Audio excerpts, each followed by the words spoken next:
whakarongo ki te tangi a te korimako. Kōrero flowing out the hook of force. Kaupapa relevant, kaupapa out of bounds, kaupapa exigent, kaupapa paramount. Nā kona whakapiri mai ki te kaupapa tino whakahira whakarongo pi kari mai. Hare mai, o Taringa hare mai. We gotta gather up close everybody. Gather up close everybody. Kani move that body. Kani move that body. E ngā tihi kōreo o ngā maunga whakahi ngā taumata kōrero tatu atu ki ngā wai atarere, ki ngā waipau, ngā hoi o ngā mātua tūpuna. Tēnā rā koutou katoa. Nau mai hoki mai ki te punua pāho o Taringa. E whakapāho atu nei I konei I te pī ki taone. Bustling metropolis of Te Awamutu under the auspices of Te Wānanga Aotearoa. Welcome back, everybody. Everybody, tēnā koutou katoa. I like trying on that radio voice, I do. Oh no, it's really, I just think it's a kick up. It feels cool, eh? Do you do that when you ring some people? Ka mai koe, whakataru nā I tētai atu reo? Aye. Yeah, how long does it take before they realise it's you? Normally I let it crack in case they get on too long. I once did that to my partner. I rang up as a Russian. And I wanted to learn real Māori. Oh yeah, because ko tō wahine, kei ngā wai, eh? Kei ngā wai, te tatou paunami, aye. Oh yeah? And did she think you were Russian? Yeah, all the way through. She even asked for my address and I gave her her address. Hey, Leon done that to me one time. We were in a taxi and I had that, that Russian hat over here. Aye. And he told the taxi driver I was from Russia. Ka timata te taxi driver te kōrero mai ki au, how long you been in our country? Te me. And all I was saying, and he goes, speak some Russian. All I know in Russian is Nastrovia. Which means cheers. Aye. Hoi anō. E te iwi, tēnā koutou. Nau mai hoki mai. It's on a bit of a huarahi kōtiti there. Engari, here we are at episode tahirau rima te kaumātoru. Wow. Papong. I tēnei te mātahi. Well, we're in the new year. The new year, aye. Ana. We've done the round and we're back at kupu and e te iwi no māua ko te puaheiri te honore. Tēka. Te waimari e. Te waimari e. Tō tāua Māori. Ai. Tō tāua Māori I te manuhiri. Aye. Ana. I was waiting for you to get in with something else that rhymes. Oh, Māori. Māori ki te pāri. Māori ki te pāri. Au e te hari. Au e te hari, Anyway, tēnā koe, hear me? Tēnā kōrua. Tēnā rawa atu koe whakawāte nei a koe. Me ki, kia haere mai hei manuhiri mā Taringa. Tēnā koutou. Ka nui te mihi e te hoa. If you don't know who Hear Me Kelly is, I mean, come on. Come on. E noho ana koe kei raro I te tahi toka. Ana. But actually, ka whiua ki a koe e hoa. Me kōrero mai koe, kōai koe, no whea koe. No Ngāti Maniapoto ahau, ko te kōpua te marae. No Ngāti Tahu Ngāti Whāua hoki ahau. Engari I pakeke mai ahau I Taihape. So from Maniapoto and Te Arawa, but grew up in Taihape, on the farm there.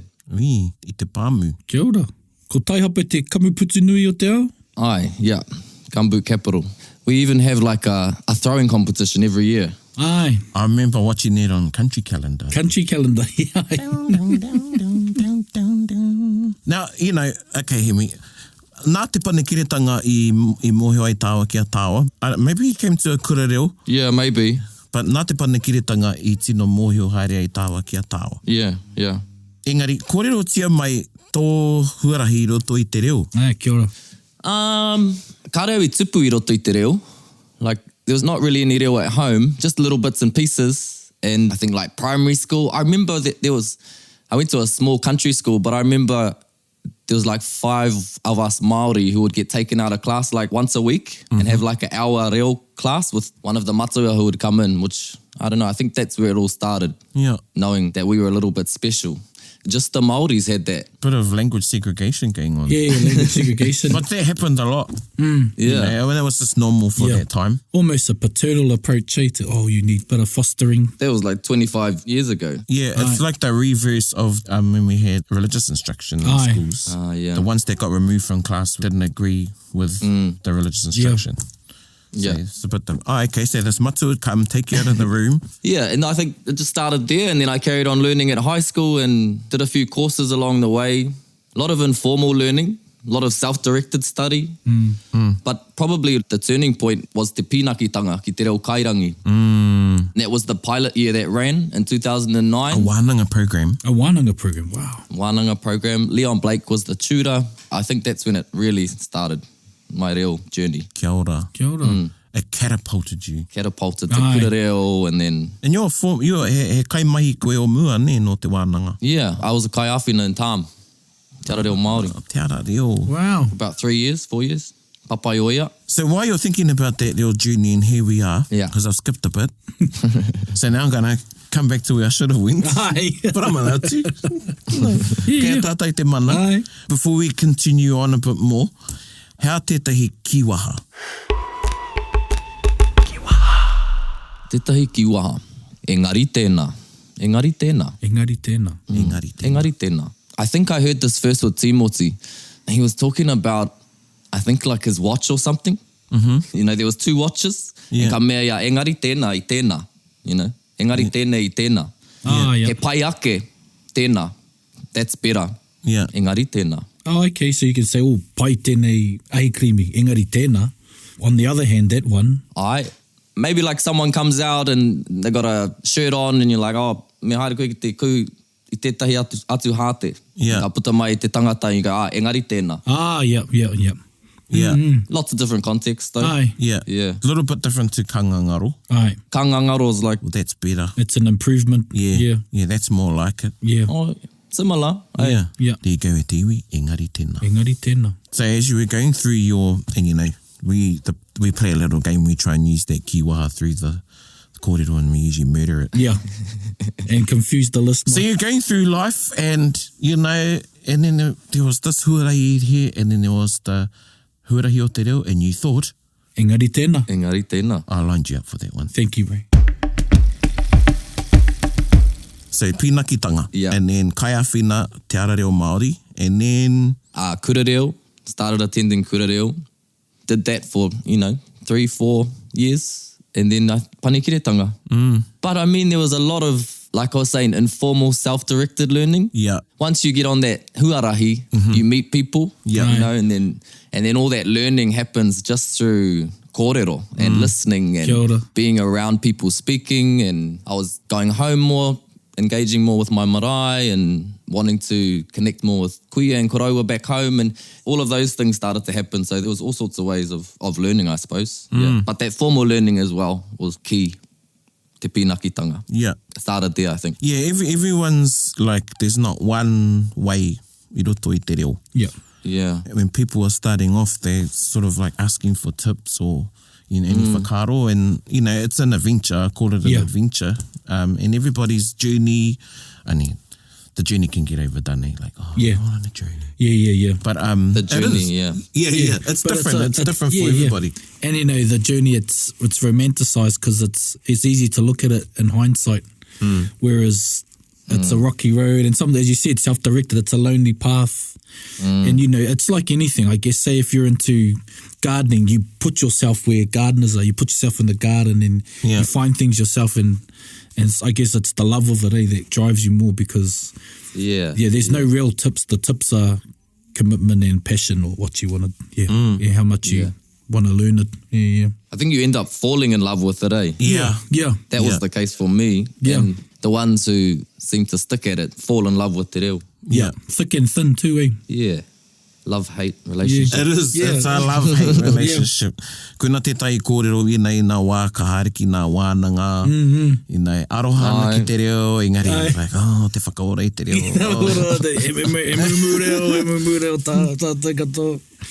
So that Hear Me, 25 years ago, Aye. wouldn't have seen Hear Me publishing 3 books. Well, translating 1, Yeah. Moi 2, which was written by Witi Himaira.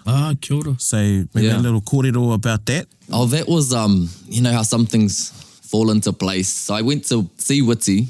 We'd been talking about tutorials. He wanted some real tutorials. And I had a hui with him, and then I asked him if I could translate one of his books. And he was like, nope. But you can write your own book in te reo Māori, and I'll help you with the storyline and the characters. So I went away a bit bummed because I didn't really want to write a book, but I couldn't say no to Witi Maira, who was going to help me write a book. Cool story. So I went away and I was thinking, what's the storyline? And I had, some ideas. And then he emailed me about 2 weeks later saying, oh, I've got this manuscript for a book. It's about Ōrākau and I haven't finished it. So you're from Maniapoto. What we'll do is we'll finish it and then you can translate this. Cool. And that's how it happened. It just sort of happened like that. And Wow. it was a real beautiful project. And Witi's so generous, like you're working with him. I mean, he wrote it, but through the process of research and getting to see how it works in terms of writing a book. But and then translated it once he finished it. Kia ora. Ko tēnā pukapuka, tērā pukapuka, he mea whakamaori, nā au. And e rua au pukapuka ake. Yeah. So what led you down that path? Think, well, I'm going to do this book and then... It was a follow-on from that book with Witi Moitu, because that was the connection to Penguin, the publishing kia ora, house. yeah. So Moitu was the thing that pushed you and like, sort of opened the gate for you. Yeah. Oh, sorry. I really thought you were trying to be a penguin there when you were doing it. He told me I'm doing my penguin. It's almost a clapping seal anyway. E kōtiti ana. Yeah, me mihi au ki a Witi, mei kore ake a Witi I whai ai au I tēnei huarahi. And so they're the same publishing company that published Scotty's books, Māori Made Easy and all of that. And so they wanted to add a few more Māori titles and the idea of a word a day came about and we ran with it. Yeah. Cool. And then a phrase a day. Aye. Don't know what next. And here we have our copies. Aye. Can you hear that? That is 410 pages worth of puka puka there. 410 pages, Yeah. Wow. 365 phrases, 365 phrases. a phrase a day. A phrase a day. Nā Hemi Kelly. And this is a really, really kuahua roa tēnei puka puka I a māua ko ngā huia. And she uses this a lot with her tawira. Oh, yeah. I've had a look at it, but today I read the whole thing. Ne, Ana, I went through every single page. te wheo whakaro. Tino pairau atu. I rawe ki au. Ka tae e wai ake rā te tuhi tētahi puka puka pērā. Ai, engari, ko nā kōrero o roto, he pai hoki ki te hunga e mōhio ana, mā te hunga e mōhio ana ki te kōrero I te reo. Ai. Te mea kei konei etahi āhuatanga. And that's why I tipakohi au etahi kōrero, hei kōrero mā tātou I te rānei. Cool, bye. Yeah. I saw on your Facebook page, A Māori Phrase a Day, which has got 27,000 people on there. Aye. Woohoo. I just watched your latest video on there too about kei te nui te mahi, I think it was. Oh, yeah. And I was weighing up kei te nui te mahi or he nui te mahi. Yeah. And then I was thinking, o he aha te mea māma ki te hunga e ako ana. Ana. Because both are correct, eh? Yes. Kia ora. He rereke tētahi, kei te nui te mahi, he nui te mahi. Ai, he nui te mahi, kei te nui te mahi, kei te āhua o te tangata. Aye. Yeah. Yeah. Yeah, that's what I was getting into. I was like, nah, this is too hard to explain. Yeah. I even wrote the page numbers next to some of them. Che. So at the iwi, what we're going to do is we're going to go through some of these phrases on here, and I know people really, really like this sort of kōrero on here on Taringa when we're talking about anything, I roto I te reo and Aye. that stuff, and there's some cool, well, I think they're cool anyway. We're about to geek out on some reo e te Yeah, iwi. for those little geeks out there. All those little geeks, right. Yeah, yeah. So, first one I've picked out here, me, and this is one that gets asked. Kei te haunga a roto nei. I'm not talking about the haunga. So it's What a random phrase, eh? Yeah. it's Malian here. E tino hangai. There's also he mahana a roto. He maha nā roto ai. And we say kei te ua a waho. Why do we say kei te haunga a roto, not kei te haunga I roto? Because I'm thinking of if you put a place name there instead, which you could, Yeah. So it's Yeah. a location. Kei te haunga a roto rua. Ai. Kei te haunga a rotorua. Yeah, kei te He haunga a haunga roto a rua. rotorua. He haunga a konei. Kei te haunga a konei. Yeah. Kia ora. So roto there's a location word like konei, kona, Yep. or a place name. So it's a locative particle, the a, Yeah. Before the location. aye. Yeah, because we had this conversation. I was trying to translate. The interior was gold. Yeah. He kaura he aha rānei. Te aroto o te whare. The interior of the house was golden. Kaura a roto. Yeah. And then it was exterior, eh? No, the exterior, Was the interior exterior. and the exterior. Yeah, either Yeah. was. I naturally lean towards the oroto. Yeah. e piri ana ki te ā me te o. Aye. Yeah, and so this is when it started, this pātai or this Yeah. deliberation I over. knew you were going to bring this up. Well, I had to. I knew that was thank you for another assist there. Yeah. Ka pai. So that's some good learning. There you go. That's a good with the locator. So like kei te ua I waho would be like outside is raining. Outside is raining, yeah. Yeah, whereas kei te ua I waho would be it's raining, Raining outside. Yeah, yeah. Hey, like slight difference. Very subtle nuances. Nuances, aye. Right, next one. Pai kei tēnei, because this will be new to a lot of people and even to moheo ki tahi te hunga kōrero Māori. Kia ora. The use of the word hoatu. Aye. Yeah, hoatu ngā puka puka ki te painga, hoatu ngā pēke ki muri, hoatu ngā kīnaki ki te tēpu. So hoatu in this case means put, ne? Yeah, put or place. Yeah. I mean, I use hoatu quite a lot in that way. That's kind of my go-to. I remember my kuia, though, always used makaia. Yeah. Is this your kuia tainui? Yeah, Nani Mona Emery. Yeah, that's a favourite. Makaia is a favourite. Tainui favourite. We'll maka everything. Makarauna. Yeah, makaia tēnei, yeah. Oh, true. Yeah. Does it literally mean to put it there or chuck it over there? Place. Place it. Oh, Place. so it's place as well. Place Yeah. put. Yeah, harei te whiu, eh? Aye. No. When I was at school, we didn't use either. Yeah. In e Tupoueri Tarawa. Aye. The trend word was purua. Well, Yeah, purua, eh? Is that a transliteration? Ana. Yeah. Kupu mino. kupu mino. Loan word. Yeah, because I still use purua. Oh, me too. Still hear it, eh? Yeah. Yeah. And then the other one, raua. Raua. Yeah. I never use rawa. Neither. Nah, But then you go with iwi, you got makaia. Yeah. Well, this first hoatu. Hoatu. So hoatu tēnei ki te pukapuka. Hoatu tēnei ki te tepu. Aye. Hoatu tēnei ki te whare. Ka pai. Yeah, rawe. The other thing too is because these kupu are easily gated into a single action, which is why, well, to me, hoatu sounds different because I never used hoatu yeah. before in that sense, in that context. Yeah. So, yeah. So, but that's cool to What would broaden you your use up north? panga. I don't know. Panga. Panga. Yeah. Yeah. Purua. Yeah. Yeah. I think it's easy to understand, for a learner, because you know hoatu is give. Yeah. Give this to the table. Yeah. Hoatu tēnei ki te tepu. Yeah. We spoke about that in one of our other episodes about hoatu and homai, so the atu showing Te the atu me te- direction. yeah. Te atu me te mai. Hoatu, homai. Aye. You know how it's said that you don't whakahangu the hoatu and homai Yeah. traditionally? Perhaps those two kupu were two separate words before we had a written language. Ho, atu, ho, mai. And so Aye. we don't pacify the atu and the mai, so perhaps Yeah. that's why we don't pacify those words. Good theory. Dare I add wai and ho in there too? Oh, well, what's his name done a whole, like, I think he done his thesis on that. Oh, yeah. Yeah, Hone Morris. yeah, Hone Morris. Oh, kia ora. That's for another episode. another- Ho atu, ho mai, and waiho. And Yeah. waiho, yeah. Kākau. So I just want to ask, how kui whakamahi ai te riko? Kei te mā, kei te riko rānei. Kia ora. E nei. So this is a phrase in there, te iwi. Are these clean or are they dirty? Filthy. Oh, filthy, yes, tika. Dirty, filthy. Why did I use riko and not paru?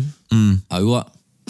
Was it just to promote another word or something? There's an opportunity there to teach, with a puka like this, you've got an opportunity to give out other kupu. And Kia ora. paru's quite well known, Kia ora. A lot of people know paru, but here's riko as well, Yeah. Ka pai. And perhaps riko is a bit more than paru. Yeah. Kei te ahu o te tangata.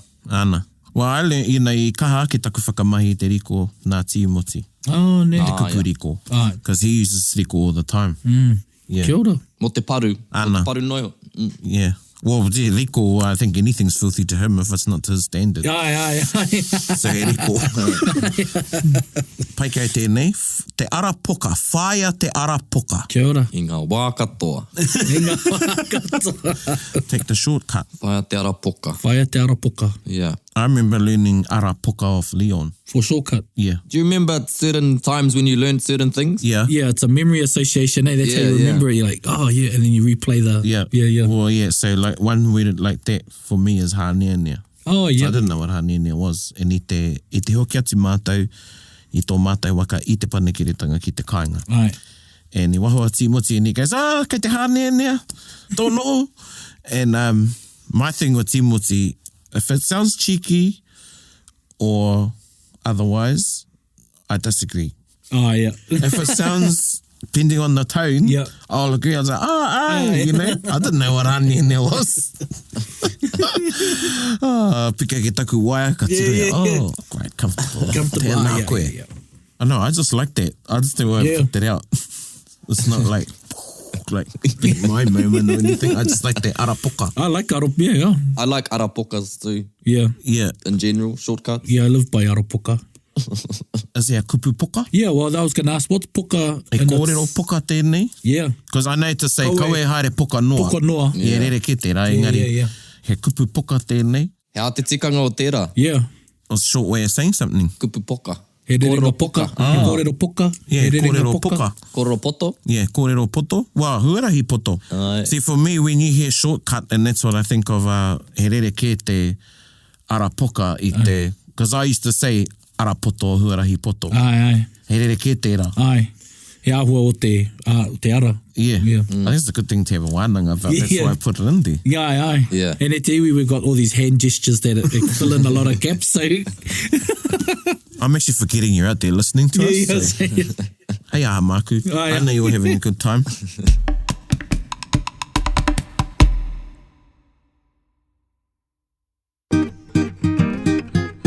Okay, ane te tehi, and this gets asked a bit. Hei kona, and this is in your greetings and farewells, I think, in that part. So there's, how many? There's 28 sections Yeah, in the book. kaupapa, yeah. Yeah. Categories. So I think now I'm in te haerere. Te haerere. O tū takitaki. Hei kona versus hei konei. Okay.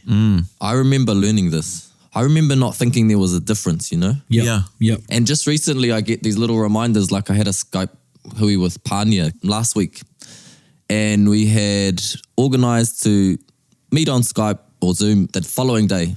And when she said goodbye, she said, hey, konei. And then I just had a little light bulb moment, you know? Yeah. Because we were going to be meeting again at that same place. Yeah. What do you mean by that? So instead of saying hey kona, or she said hey konei, implying that we'll be meeting and seeing each other again at the same place. And so you were to say hey konei as well? I could have. I don't know what I said in response. Tērā pia nāna, did she press the button to leave? Was she the host? Oh, was she the one leaving? Or was she leaving the Skype hui? We were both leaving. Ah, that's interesting. Eh? Yeah, well, that's what confuses me, I guess, because we've been saying hey konei, hey kona on the Zoom. Yeah. Yeah. But kia haune, mena ko nāua no te hui I karanga. Yeah. Yeah. Well, kei te kōrero whenei I te mea because, look at that, you know. That's correct. I mean, come on. Come on. I te mea because I do that when I leave Zoom or Skype and I'm blogging out, I say hey konei. Now, why I use it is because not we're going to meet there like pānia. It's because I'm leaving that hui. So I'm leaving the hui room. Aye. But in that instance, the horopaki, the context of why Pāni used it, may have been because they were going to meet where you were Skyping from. Well, we were going to meet on this portal. Yeah.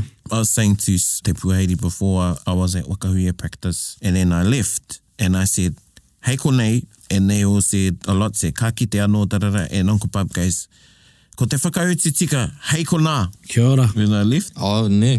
Hey konei, hey kona. Yeah. So what's a hook for those that want to remember that? So hey konei to this place I'm leaving. Yes. And the yes. people staying there. Hey kona to you. Goodbye, cruel world. Goodbye, cruel world. Hey konei.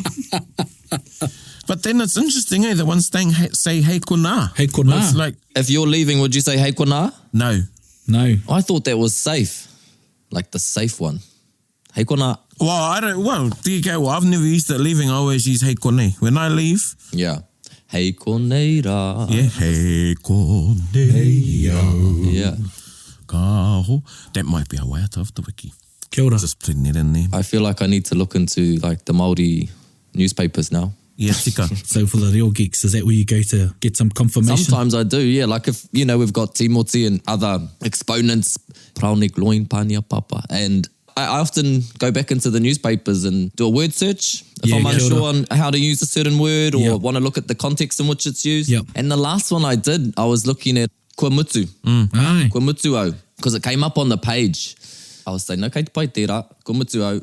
Mutu can be a verb and also a tuahu oti, a stative, so it just depends on which way you're using it. Yeah. But there's so many examples of it being used in the newspapers where they finish their kōrero kua mutu au. Ah, kia ora. Okay, next one. He aha te whawhai, Kia ora. He aha te whawhai. which means why are you in a rush? Why the rush? As koina Yeah. te rerenga, hea te whawhai. Yes. Oh, Yeah, true. he aha te whawhai. And particularly what I want us to talk about is that he aha te. Aye. Yeah. Because this will be new to lots and lots of people. Aye. I remember hearing, and it's again, see, Pariti Muti again.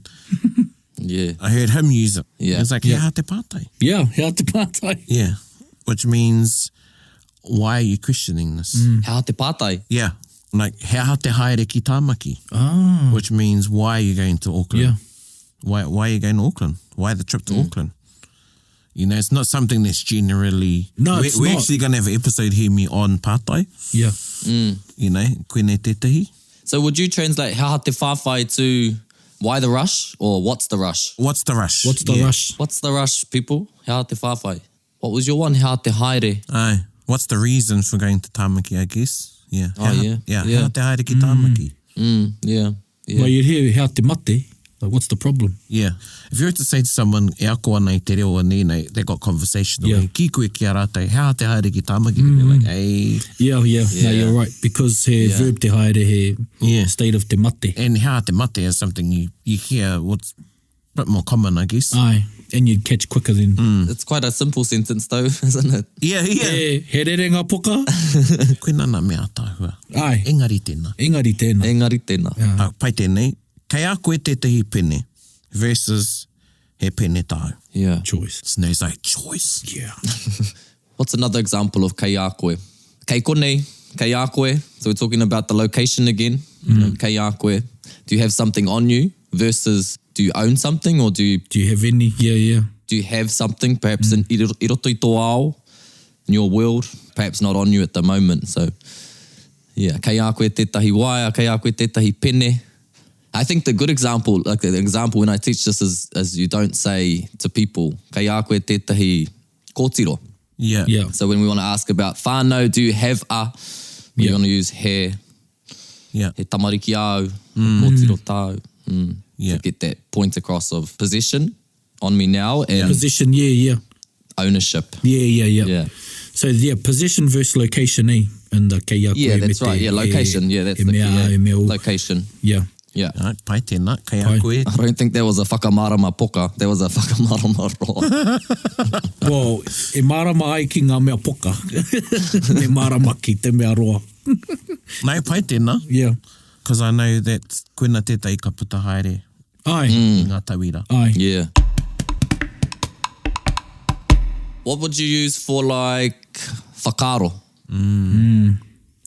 Ka hinga ia ki te mea he whakaro au. Is that what you're talking about? Yeah, like he whakaro tōu or kei a koe tētahi whakaro? Ah, okay. Yeah. Ko te hea te mea. I think ones like kei a koe tētai whakaro, have you got a thought about this? Yeah. That's what I think, kei a koe tētai whakaro, whereas he whakaro is like, have you got a thought? Have you got any idea? Yeah, have you got any idea?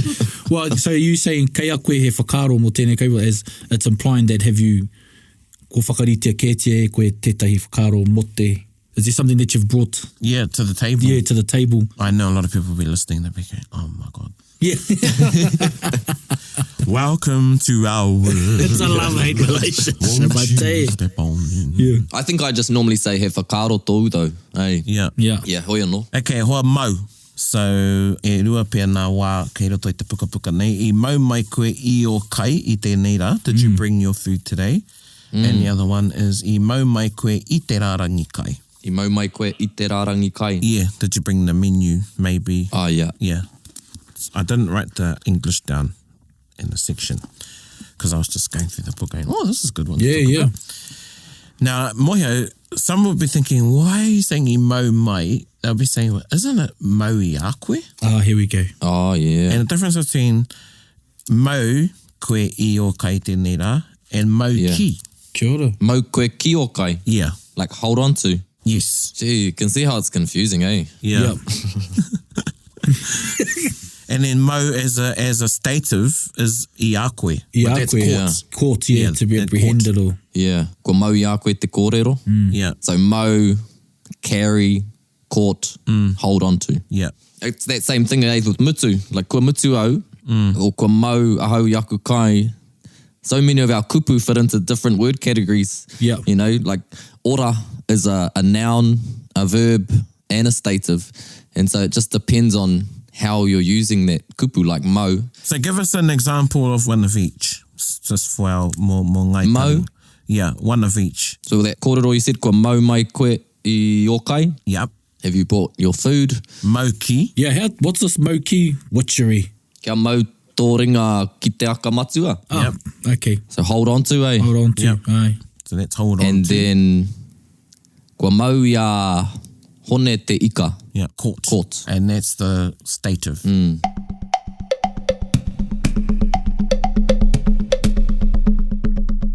So kia koutou e whakarongo mai ana. There's 3 different mau, and as Hemi said, you got to know, be sure you're using the right one, Yep. and whether it's going to be a I, a ki, or a ia. Aye. Yeah. So if I was to say, for example, I mau mai I a koe, or kai, I tēnei rā, I would actually be saying, did you catch your food today? Aye. Aye. You know, you're not saying, did you bring your food? Did you bring your You're saying, food, did yeah. you catch your food today? I mau mai I a koe o kai I tēnei rā. If I said, I mau mai koe ki o kai I tēnei rā, I'd say, did you hold on to your food today? Yeah. Ka pai e te Wow. whānau? Aye. Yeah. He pātai Yeah. tēnā mo te hunga huaki. I thought you were, when you said that sentence, I thought you were getting at mau. And I thought you were going to say, why did you use mau and not hari or... No, it was, that people do get a bit, To find the distinction, the different use. yeah. Because Yeah. can you the mau ki, ka taia te whakarere hangu, te whakahangu, or is it just the first mau? Pēnā I te Mauri o mai. Yeah. Mauri o mai. Yeah, bring, Bring, yeah. as opposed to grasp. Yeah, can you hangu I that? mauri a te poro. Nah, not really. Nah, eh? it's still saying hari a mai, mau mai te, yeah. Bring me the ball. Bring the ball, yeah. Now, there you go. Okay, we're going to go to Karearoto. Kua wera taku poho. Ko wera taku poho. Poho. I remember being at a hui. I think I was like, so one of those courses I did was, it was called Raukura back in the day. I was with Mereheni Sterling. At band camp? I think we were at a marae. Like, we were up to Whānau Apanui way. Yeah. It was Mereheni Sterling and her husband Kahu.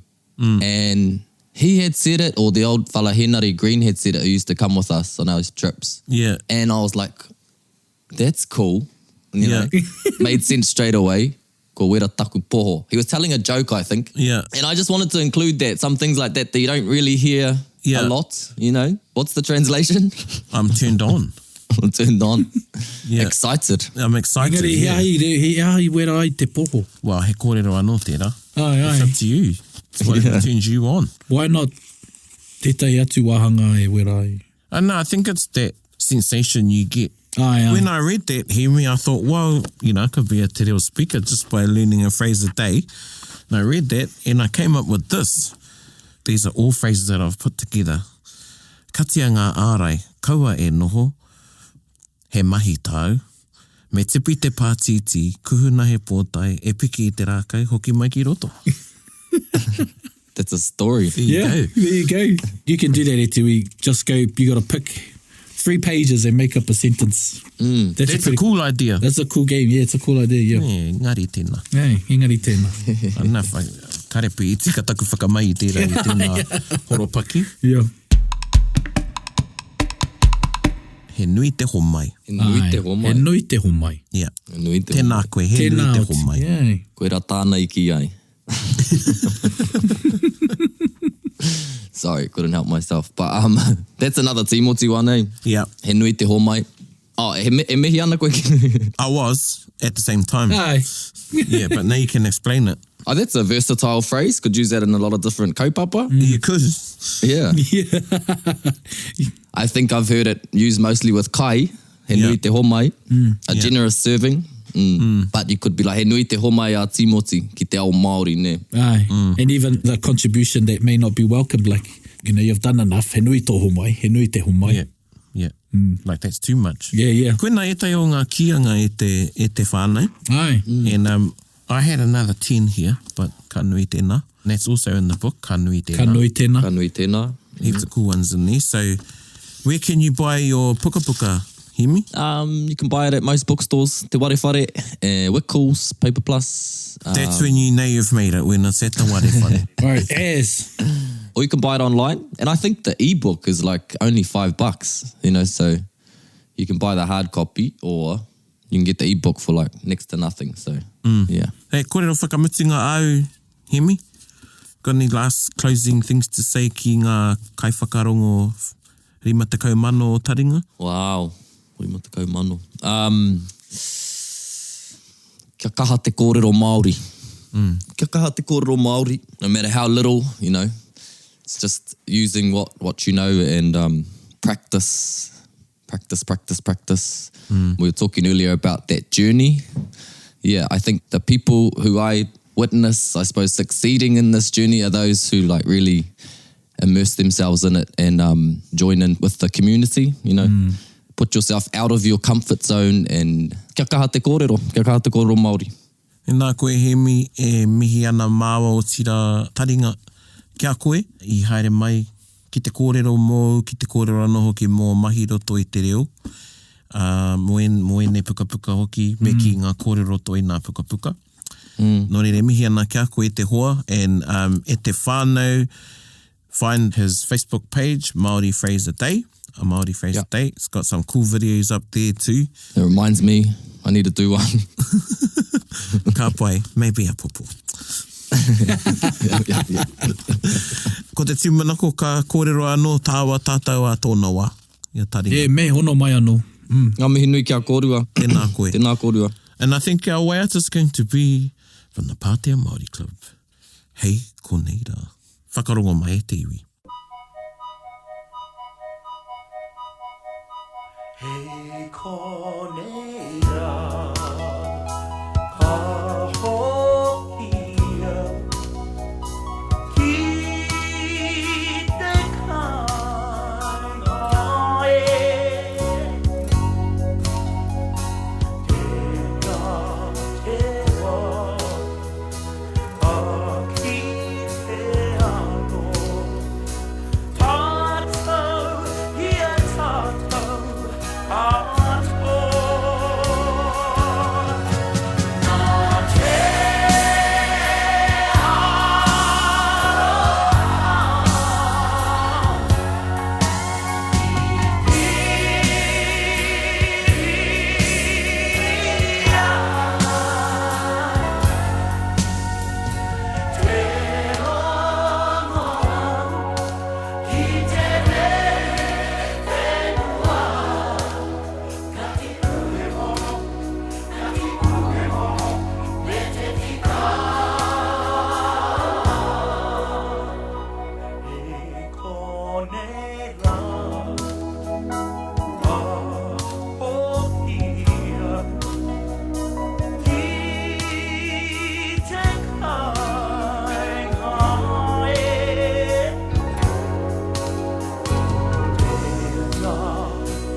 Tētahi waiata. Hei tā kirikiri Ai, I te ngā. he hokinga mahara. Yeah, I just had to pick that song because we started singing it. Yeah.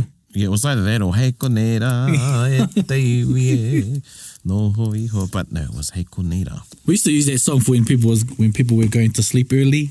Yeah.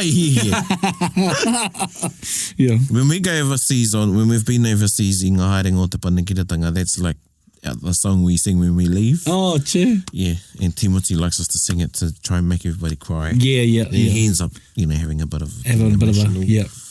Yeah, if you sing it properly. Yeah. Hoi no, that was primo, Paira Watu. Oh, man, I could have gone on longer.